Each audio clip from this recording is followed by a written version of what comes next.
Bwana, tumeweza kuona mengi katika hili ambalo linaloendelea sasa hivi katika mitandao ya kijamii kuhusiana na huu ujio mpya wa mtoto, na hii ni baada ya bibie Wema Sepetu kuweza kufika nyumbani, na wengi wao walitamani kuweza kujua vingi zaidi katika hili, lakini bibie huyu baada ya kuweza kufika nyumbani, watu wengi waliweza kumpokea kwa sherehe na bashasha na kumpokea na kumwambia kwamba anatakiwa kuweza kujisikia kama yupo nyumbani. Lakini bibie Wema Sepetu alionyesha furaha ya hali ya juu, na hii ni baada ya mambo mengi kuweza kutokea katika maisha yake. Anasema kwamba kiukweli sikutegemea kama haya yote yangewezekana hivi kiwepesi kabisa, lakini leo hii na mimi naenda kuitwa mama, basi sina budi kuweza kumshukuru Mungu katika kila hatua ya maisha ambayo ninayoipiga, kwa sababu kuna mambo mengi ambayo nimekuwa nikipitia katika maisha, lakini leo hii Mungu ameweza kuninyoshea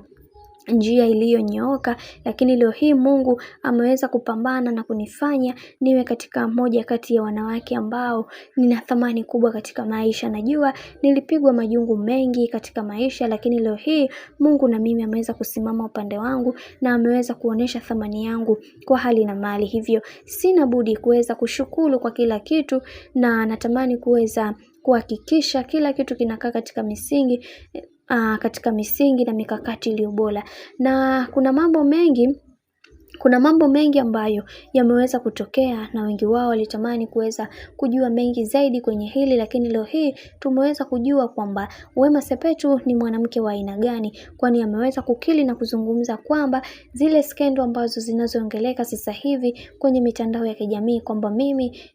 nimeiba mtoto wa mtu, kiukweli sikuiba mtoto wa mtu aina yoyote, bali huyu ni mtoto wangu pia. Ifike kipindi watu waweze kuniheshimu, waachane na hizo drama ambazo wanazozileta katika mitandao ya kijamii, kwa sababu mimi ni mtu ambaye najielewa, pia najitambua, kwa sababu kuna mengi ambayo yameweza kutokea katika maisha yangu na nilitamani kuweza kufanya mengi zaidi, lakini ndo kama hivyo, kwani watu hawaishiwi hoja, kila siku wataishia kukuattack na kukufanya uendelee kuwa mtu sio mwema katika maisha. Hivyo na tumeweza kuona namna ambavyo watu walivyoweza kupambana kuweza kuhakikisha kila kitu kinakwenda kuwa sawa kwa upande wangu, lakini ndo kama hivyo, kadri siku zinavyozidi kwenda ndivyo mambo ambavyo yanavyozidi kupamba moto zaidi. Ila kwa upande wa Wema Sepetu amekiri na kuzungumza kwamba mtoto ni wake, amemweka tumboni mwake na sio mtoto wa kuweza kuchukuliwa kwa mtu mwingine. Hili jambo anasema limemuumiza sana